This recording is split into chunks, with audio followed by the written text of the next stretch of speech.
আসসালামু আলাইকুম, আশা করি সবাই ভালো আছেন। আমি তিশা খান চ্যানেল থেকে বলছি। তো আজকে অনার্স 4th ইয়ারের অ্যাপ্লাইড ম্যাথের চ্যাপ্টার 2-এ একটা ম্যাথ নিয়ে আসলাম। তো এটার সলিউশন করাই। ম্যাথটা হলো ল্যাপ্লাস এল অফ এ। আশা করি এটার মিনিং সবাই জানেন। Equal to A by S, যেখানে এ ধ্রুবক এবং এস গ্রেটার দ্যান 0।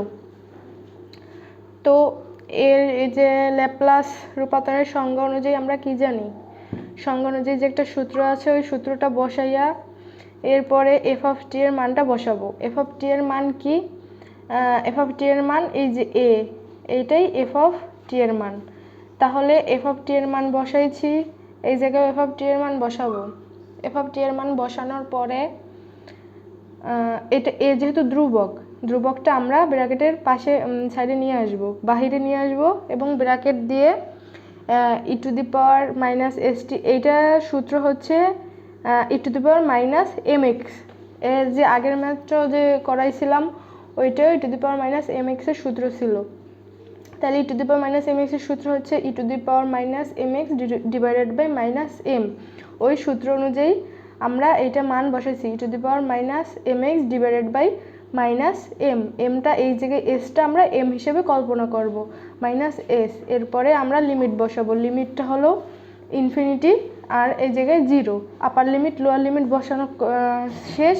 এরপরে এ যেহেতু ধ্রুবক, এই জায়গায় এসটাও তো ধ্রুবক, a minus a divided by s. এরপরে কি e to the power minus s t থাকে, e to the power minus s t এর লিমিটগুলো বসাবো। এর যেহেতু ধ্রুবক তাই টি এর লিমিটগুলো বসাবো। টি এ ইনফিনিটি মাইনাস 0। এরপরে ই টু দি পাওয়ার মাইনাস ইনফিনিটির মান কত, মাইনাস এ বাই এস। এই যে জায়গায় লিখলাম ই টু দি পাওয়ার মাইনাস ইনফিনিটির মান 0। আমরা জানি e to the power minus infinity equal to 0 এবং ই টু দি পাওয়ার 0 মানে 1। E to the power minus infinity মানে 0 এবং ই টু দি পাওয়ার 0 মানে 1। তো এটা বসাইছি, বসানোর পরে এই জায়গায় আলটিমেটলি ক্যালকুলেশনের পর থাকে মাইনাস, শুধু -1। তাহলে মাইনাসে মাইনাসে প্লাস হয়ে যাবে, থাকবে এ বাই এস। তাহলে আমাদের ম্যাথে রাইট হ্যান্ড সাইডে কী ছিল, a by s. Left hand side right hand side আমাদের মিলে গেছে, সুতরাং অঙ্ক সলভড। আশা করি সবাই অঙ্কটা বুঝতে পারছেন। যদি না বুঝেন তাও কমেন্টে জানাবেন, আমি বুঝিয়ে দেব।